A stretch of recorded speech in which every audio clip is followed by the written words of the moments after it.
તો પ્રીવિયસ પાર્ટની અંદર આપણે પેરામેટ્રાઇઝેશન ઓફ કર્વ એ વસ્તુ જોઈ હતી. તો હવે ઘણા બધા એક્ઝામ્પલ્સ જે છે એ આપણે જુદા જુદા કર્વ્સ લઈ અને એના થોડાક જે કહેવાય ને પેરામેટ્રિક ઇક્વેશન છે એના ઉપર આપણે ફોકસ કરીએ. તો ફર્સ્ટ ઓફ ઓલ મારી પાસે એક ઇક્વેશન ઓફ પેરાબોલાસ છે. મારી પાસે તમે બધાને ખ્યાલ છે, બધા જ 12th સાયન્સમાં 11th 12th સાયન્સમાં સ્ટડી કરીને આવ્યા છે અને આ ટોપિક વિશે બધા જોયું છે, પેરાબોલા, હાઇપરબોલા એટસેટ્રા એટસેટ્રા. તો ઓલ ધીસ કર્વ્સ આર બધી જ વસ્તુ જે છે એના ઇક્વેશન્સ પણ તમને ખ્યાલ છે. તેમ છતાં મેં એક પેરામેટ્રાઇઝેશન તરીકે રજૂ કરવા માટે મેં અહીંયા એના એક્ઝામ્પલ લીધા છે. તો ફર્સ્ટ ઓફ ઓલ મારી પાસે એક પેરાબોલા આપેલું છે અને એનું ઇક્વેશન તમને બધાને ખ્યાલ છે, y² = 4ax. હવે આ છે એ તમારું ઇક્વેશન છે, પેરાબોલનું ઇક્વેશન છે 2 ડાયમેન્શનમાં. નાવ હવે મારે પેરામેટ્રિક ઇક્વેશન ફાઇન્ડ કરવા હોય તો હું નવો જ વેરિયેબલ, મેં તમને કીધું એમ કે નવો જ વેરિયેબલ હું ઇન્ટ્રોડ્યુસ કરું. હવે મારી પાસે આના જે પેરામેટ્રિક ઇક્વેશન્સ છે એ ઓલરેડી મેં ડિફાઇન કરેલા છે. તો that is x=at² and y=2at. હવે અહીંયા તમે LHS અને RHS ફાઇન્ડ કરો, આ બંને જે છે ઇક્વેશન છે એ સેટિસ્ફાઈડ થવા જોઈએ આ ઇક્વેશન મુજબ. તો જ આપણે કહી શકીએ કે આ બંને ઇક્વેશન જે છે એ આ ઇક્વેશનના પેરામેટ્રિક ઇક્વેશન છે. ક્લિયર? હવે જો ઇક્વેશન જે છે એ સમથિંગ લાઈક આ હોય, x² = 4ay. નાવ મીન્સ કે આ જે છે એ વાયને રેફરન્સમાં લઈને આપણો પેરાબોલા ડ્રો કરીએ છીએ. નાવ આ જે છે એ તમારો એક્સ રેફરન્સમાં તમારો પેરાબોલા છે. So now we have equation x² = 4ay. So related to that equation મારી પાસે પેરામેટ્રિક ઇક્વેશન જે છે એ x=2at એન્ડ y=at². હવે આ બંને વેલ્યુ જો આ ઇક્વેશનમાં પુટ કરીએ અને જો ઇક્વેશન સેટિસ્ફાઈડ થાય, then we can say that these two equations are parametric equation of this equation. Clear? હવે એવું જરૂરી નથી કે આપણે પેરામેટ્રિક ટી જ ડિફાઇન કરીએ. So it depends on equation. મેં તમને પહેલાં જ કીધું હતું, એ ડિપેન્ડ્સ ઇક્વેશન ઉપર ડિપેન્ડ કરે છે. સપોઝ મારી પાસે સેકન્ડ ઇક્વેશન છે, સર્કલનું ઇક્વેશન છે. તો સપોઝ કે મારી પાસે સર્કલનું સેન્ટર જે છે એ h, k છે અને એની રેડિયસ જે છે એ હું r ડિફાઇન કરું, તો એ સર્કલનું ઇક્વેશન સમથિંગ લાઈક આવું હોઈ શકે કે x - h² plus y - k² = r². હવે નાવ આના મારે પેરામેટ્રિક ઇક્વેશન્સ ફાઇન્ડ કરવા હોય તો મારી પાસે ઇક્વેશન્સ છે x = h plus r cos θ. નાવ અહીંયા તમારું પેરામીટર જે છે એ થીટા છે. શું છે? તમારો પેરામીટર થીટા છે. So according to that equations, if this parametric equation satisfied these equations, then we can say that these two equations of x and y are the parametric equation of this equation. Clear? Of this equation. So એવું જરૂરી નથી કે દર વખતે આપણે T જ variable લઈએ. That is according to simplicity of curve, equation of curve. So અહીંયા પણ તમે જોઈ શકો ઇક્વેશન ઓફ એલિપ્સમાં પણ વેરિયેબલ જે છે, સોરી પેરામીટર જે છે થીટા જે છે, બરાબર છે, એ આપણે ડિફાઇન કર્યો છે. Clear? So each and every કર્વના પોતાના ઇક્વેશન હોય છે, તો સાથે સાથે આપણે એના પેરામેટ્રાઇઝેશન પણ આપણે કરી શકીએ, પેરામેટ્રિક ફોર્મમાં પણ એના ઇક્વેશન આપણે રજૂ કરી શકીએ છીએ. હજી થોડાક આપણે એક્ઝામ્પલ્સ જોઈએ એટલે તમને એક પેરામેટ્રાઇઝેશન ઉપર આઈડિયા આવી જાય કે વોટ અબાઉટ ધ પેરામેટ્રાઇઝેશન એકચ્યુઅલી. અહીંયા તમને ઇક્વેશન ઓફ હાઇપરબોલા આપેલા છે અને એના પેરામેટ્રિક ઇક્વેશન પણ આપેલા છે અહીંયા. So that is also in form of parametric form.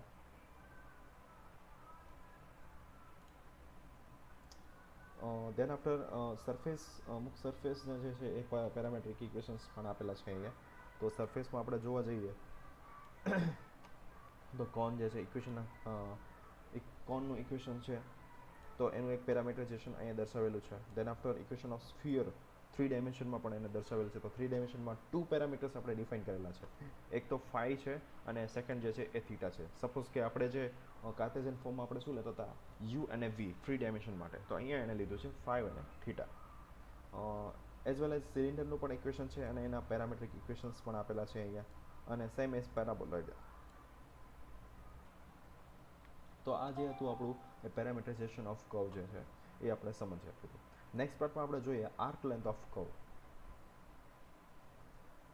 સો હવે આપણે મૂવ થઈએ. So arc length of curve. So arc length of કર્વમાં આપણે જઈએ એ પહેલાં આપણે થોડુંક જોઈ લઈએ કે પેરામેટ્રિક ઇક્વેશન આપણે જે સમજ્યા એ વસ્તુનો અહીંયા ઉપયોગ થશે. હવે આર્ક લેન્થ ઓફ કર્વમાં જઈએ આપણે આગળ. સો આર્ક લેન્થ ઓફ કર્વમાં ફર્સ્ટ ઓફ ઓલ આપણે પેરામીટર ટી ડિફાઇન કર્યો છે. સપોઝ કે મારી પાસે જે પેરામીટર ટી જે છે એનો ઇન્ટરવલ, સપોઝ કે મારી પાસે ઇન્ટરવલ જે છે a to b છે, એનું મને એક ઇન્ટરવલ આપેલો છે, એન્ડ પોઈન્ટ, સ્ટાર્ટિંગ પોઈન્ટ અને એન્ડિંગ પોઈન્ટ. ખ્યાલ આવી ગયો? અને મારી પાસે કોઈ પોઝિશન વેક્ટર્સ છે જેને હું કહી દઉં આર બાર ટી. સિમ્પલ, તમે જે પેરામેટ્રાઇઝેશન ઓફ ઇક્વેશન મેં તમને કીધું કે આ ઇક્વેશન તમારે યાદ રાખવાનું છે. તો એ ઇક્વેશન છે r of t r bar t is equal to x of t i cap, y of t j cap plus z of t k cap. તો આ જે છે એ તમારું કર્વનું પેરામેટ્રિક ઇક્વેશન છે. હવે શું કરીએ કે આ જે ઇક્વેશન જે છે, ખ્યાલ આવ્યો, આ જે ઇક્વેશન છે તમારું, એ ઇક્વેશનનું મારે ટેન્જન્ટ વેક્ટર ફાઇન્ડ કરવો હોય અથવા તો મારે સ્લોપ ફાઇન્ડ કરવો હોય, તો તમે 12th સાયન્સમાં ભણી ગયા છો કે જ્યારે સ્લોપ અથવા તો ટેન્જન્ટ વેક્ટર ફાઇન્ડ કરવો હોય મારે, તો એનું મારે ડેરિવેટિવ લેવું પડે with respect to given parameter. હવે અહીંયા પેરામીટર શું આપેલો છે તમને, તો કે પેરામીટર આપેલો છે ટી.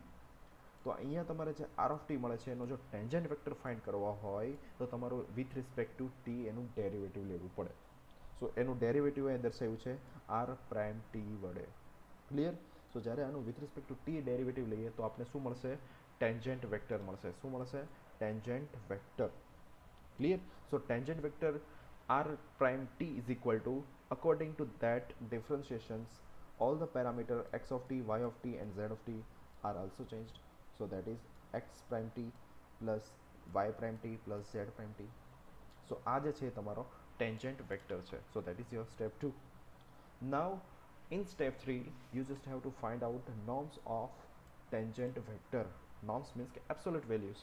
જે તમે હમણાં પ્રીવિયસ પાર્ટની અંદર તમે જોયું હતું કે વેક્ટરમાં તમે એબ્સોલ્યુટ વેલ્યુ ફાઇન્ડ કરો છો તો કઈ રીતે ફાઇન્ડ કરો છો. તો તમારે ટેન્જન્ટ વેક્ટર જે તમને મળે છે આર પ્રાઇમ ટી, એનું તમારે નોર્મ્સ ફાઇન્ડ કરવાનું છે. ઓબ્વિયસલી આપણે એને ગુજરાતીમાં માના કહીએ છીએ અથવા તો એને મોડ્યુલસ કહીએ છીએ. તો જે વેક્ટર્સ પેરામીટર આપેલા છે બરાબર છે, એનું તમારે square roots, addition square roots તમારે લેવાનું છે અને અકોર્ડિંગ ટુ દેટ તમારે એનું નોર્મ્સ ફાઇન્ડ કરવાનું છે. ક્લિયર? સો આ જે છે તમારું સ્ટેપ 3 છે. ફર્સ્ટ ઓફ ઓલ તમારી પાસે પેરામેટ્રિક ઇક્વેશન હોવું જોઈએ. દેન આફ્ટર તમારી પાસે ટેન્જન્ટ વેક્ટર ફાઇન્ડ કરવાનું છે. Then after you have to find norms of that tangent vector and finally to find the arc length that we can define as a S, or you can say capital S. So arc length S is equal to interval. Yes, હવે t જે parameter define કર્યો છે તમે, એ કયા ઇન્ટરવલમાં define કર્યો છે? a to b. તમને એ interval આપી દીધો હોય અથવા તો તમારે એ ઇન્ટરવલ ફાઇન્ડ કરવો પડે. હવે ઇન્ટરવલ ફાઇન્ડ કરવા માટે તમને કોઈ પણ એક કર્વ આપેલો હોય, પણ એ કર્વના ઇક્વેશન્સ તમને ખ્યાલ આવવો જોઈએ. જે ઇક્વેશન આપેલા છે એ કર્વનું ગ્રાફિકલ રિપ્રેઝન્ટેશન પણ તમને ખ્યાલ આવવો જોઈએ. સિમ્પલ છે, તમને એક પેરાબોલાનું ઇક્વેશન આપેલું હોય y² is equal two 4ax something like, તો તમે આઈડેન્ટિફાઈ કરવા જોઈએ કે આ જે છે એ પેરાબોલાનું ઇક્વેશન છે. So just after identifying that which type of curve is this about these equations, then we can easily find out that the integral values, or we can say the limit of that parameter. Clear? So here અહીંયા તમને t ના parameters જે છે એ આપી દીધા છે. Form integral જે છે ઇન્ટરવલ એ આપી દીધા છે. સો that is a to b. હવે જે તમને નોર્મ્સ મળે છે આર પ્રાઇમ ટી, એ આપણે અહીંયા પુટ કરીએ છીએ. So r prime t dt. Clear? Finally આપણે આને સોલ્વ કરીએ એટલે તમને જે મળે છે એ તમારી છે આર્ક લેન્થ છે. ક્લિયર? શું છે? તમારી આર્ક લેન્થ છે. તો સ્ટેપ બાય સ્ટેપ આપણે ફરીથી વિશ્લેષણ કરી લઈએ આનું. તો ફર્સ્ટ ઓફ ઓલ તમારે આર્ક લેન્થ, કર્વની આર્ક લેન્થ ફાઇન્ડ કરવી હોય તો પેરામેટ્રિક ઇક્વેશન જે છે, પેરામેટ્રિક ઓફ કર્વનું ઇક્વેશન જે છે એ તમને ખ્યાલ હોવું જોઈએ. That is x of t plus y of t plus z of t. બરાબર છે? આ એના બધા છે એ યુનિટ વેક્ટર્સ છે. એટલે આપણે એનો કર્વના ફોર્મમાં યુનિટ વેક્ટર્સને રજૂ કરીએ છીએ. વેક્ટરના ફોર્મમાં આપણે કર્વને આપણે રજૂ કરીએ છીએ. તેના આફ્ટર મેં તમને કીધું એમ કે ટેન્જન્ટ વેક્ટર ફાઇન્ડ કરવો હોય તો તમારે એનું ડિફરન્શિએશન લેવું પડે with respect to given parameter. કયો પેરામીટર છે? તો કે ટી. સો આપણે એનો tangent vector r prime t find કરીએ છીએ. પછી શું કરીએ છીએ આપણે? સો આપણે સ્ટેપ 3માં આપણે જોઈએ તો સ્ટેપ 3માં આપણે શું કરીએ છીએ? નોર્મ્સ ફાઇન્ડ કરીએ છીએ અને absolute value. So first of all mod of r prime t is equal to root of x prime t whole square plus y prime t square plus z prime t square. Clear? So આપણી પાસે હવે જે છે એ norms of r prime છે. હવે એનો આપણે યુઝ કરીએ છીએ આર્ક લેન્થ ફાઇન્ડ કરવા માટે. ખ્યાલ આવ્યો? એનો આપણે યુઝ કરીએ છીએ આર્ક લેન્થ ફાઇન્ડ કરવા માટે. So arc length s is equal to interval જે તમને t નો આપેલો છે a to b, બરાબર છે? Integration from a to b mod of r prime t dt. Clear? So this is all about the arc length of a curve. So next પાર્ટમાં આપણે એક arc લેન્થનો example લઈને આપણે arc length કઈ રીતે find કરીએ છીએ એ આપણે જોવાનું છે. તો જસ્ટ આ જે છે એ આર્ક લેન્થનો એક આઈડિયા હતો